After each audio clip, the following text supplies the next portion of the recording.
বন্ধুরা, good morning. কেমন আছো তোমরা সবাই? আশা করছি যে যেখানেই আছো ভালো আছো, সুস্থ আছো। আমরাও মোটামুটি ভালো আছি আর সুস্থ আছি। আর আজকে সকালবেলায় ঘুম থেকে উঠেছিলাম 7টার সময়। ঘুম থেকে ওঠার পর একটু ব্রাশ ট্রাশ করেছি, সকালের খাওয়া দাওয়া করেছি। আর ঠিক 9টা নাগাদ সকাল আমরা দেখো সবাই মিলে বসে সুন্দর এই মিষ্টি রোদ্দুরে মানে রোদ পোহাচ্ছি আর সবাই মিলে বসে আর কি গল্প করছিলাম। তারপরে ওই 9:30 থেকে 10টার মধ্যে আমি চলে এসেছিলাম ঘরে। তারপরে সেই যে বিছানাটা গুছিয়ে নিয়েছি, কারণ যখন ঘুম থেকে উঠি তখন আর সঙ্গে সঙ্গে না বিছানাটা গোছানো হয় না, একটু লেটেই গোছাই। তারপর সকালবেলাতেই মানে দেখেছিলাম যে মা উঠোনটা লেপেছে, কারণ আজকে ওই যে লক্ষ্মী পুজো, পৌষ পার্বণ, পৌষ পূর্ণিমা, এই জন্যই তো আজকে অনেকেই পিঠে করবে, পিঠে খাবে অনেকেই। তারপরে পোষ দেবে, অনেক কিছুই নিয়ম, যাদের দিকে যা নিয়ম। কোনো কোনো জায়গায় লক্ষ্মী পুজো হবে। তো যাই হোক, তারপর চলে এসেছিলাম একটু বাগানের দিকে, সবজি বাগানের দিকে। কারণ আমার বাবা মা মিলে অনেক সবজি গাছ লাগিয়েছে, মানে কিছু কিছু। তো সেগুলোতেই ফল ধরছে, যেমন এই যে দেখো ছোট ছোট লাউ ধরেছে। আর এই যে বস্তার মধ্যে দেখতে পাচ্ছ, এই টমেটো গাছটা না আমার বাবা লাগিয়েছিল। তো একটাই টমেটো গাছ রয়েছে আর পুরো গাছে এক গাছ টমেটো হয়েছে। আর আমাদের বাড়িতে একটা মাত্র বড় বেগুন গাছ রয়েছে, আর অনেক বেগুন গাছ রয়েছে, সেগুলো ছোট্ট, এখনো এত বড় হয়নি।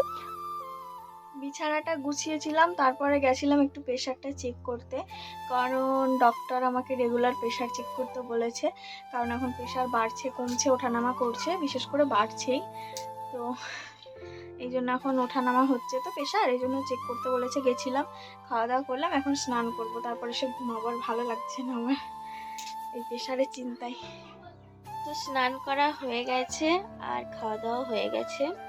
তো মানে দুপুরের খাওয়া দাওয়াটা হয়ে গেছে, এখন এসে একটুখানি বসে পড়েছি এই যে ঢাকা নিয়ে, কারণ এখন কি করব।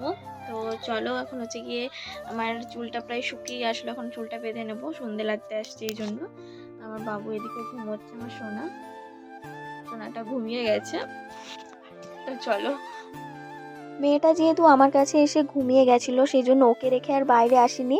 আর এদিকে অনেকটা মানে বিকেল প্রায় শেষ হতেই চললো, সন্ধে লাগবে এরকম একটা ব্যাপার। তো ভাবলাম যে যাই, গিয়ে বাইরে চিরুনি করে আসি, কারণ ঘরের ভেতর আমি সেরকম চিরুনি করি না, কারণ ওই যে চুল টুল পড়ার একটা ব্যাপার থাকে সেই জন্য। আর এদিকে চিরুনি করতে এসে দেখি মা, জেঠিমা, তারপরে বোন সবাই ওই যে গোবর দিয়ে যে ঠাকুরগুলো বানায়, তোমরা বানাও নাকি জানি না, তোমাদের কাদের কাদের দিকে। তবে আমাদের এদিকে এই নিয়মগুলো আছে, এই যে এই ঠাকুরগুলো বানিয়ে মানে শোয়ার আগে দিতে হয়, আবার মানে সূর্য ওঠার আগে পরের দিন আর কি জলে দিয়ে দিতে হয়। তো আমি না আগের বার আমাদের বাড়িতে এগুলো করেছিলাম, সব নিয়ম মেনে, আমার কাকির শাশুড়ির কাছে সব কিছু জেনে, আবার মার কাছে জেনে এগুলো করেছিলাম। নিজের বাড়িতে নিজের মানে মনের মতন করে সব কিছু করতে ভালোই লাগে, কিন্তু কেন জানি না সব কিছু আস্তে আস্তে মন থেকে উঠে যাচ্ছে, যেটাকে নিজের করে করতাম না, সেগুলো আর ইচ্ছে হয় না, এখন মন থেকে উঠে যায়। তো যাই হোক, তারপরে আমি চলে এসেছিলাম ঘরের মধ্যে, এসে দেখো চুলটা বেঁধে নিয়েছি, টিপ সিঁদুর আমি পরেও নিয়েছি। আর একটুখানি ঠান্ডা লাগছিল সেই জন্য চাদরটাও নিয়েছি, দিয়ে এখন আর কি ঘরের মধ্যে বসে রয়েছি আপাতত।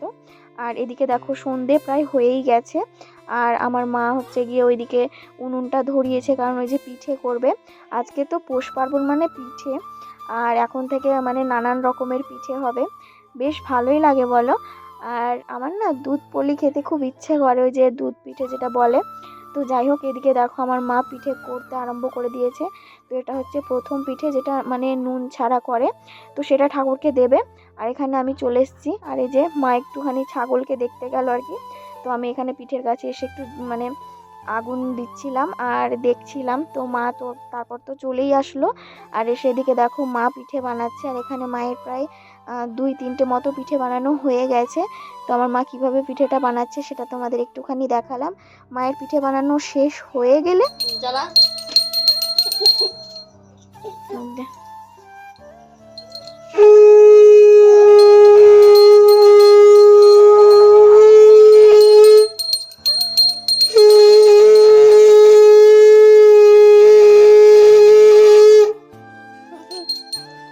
এইদিকে দেখো পূর্ণিমার চাঁদ উঠে গেছে, সেটাই তোমাদের একটুখানি দেখালাম।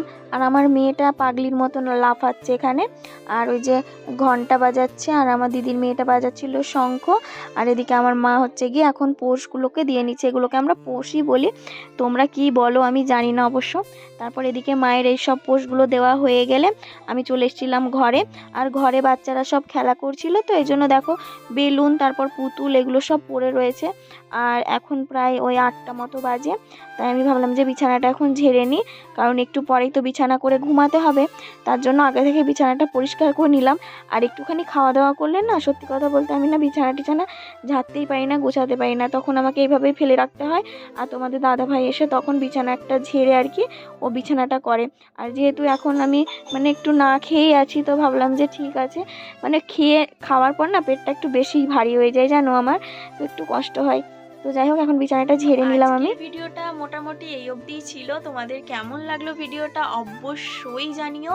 তো চলো আজকের মতো ভিডিওটা এখানেই এন্ড করছি, দেখা হবে নতুন একটা ভিডিওর সাথে। কবে জানি না, তবে খুব তাড়াতাড়ি দেখা হবে। তো চলো সবাইকে টাটা।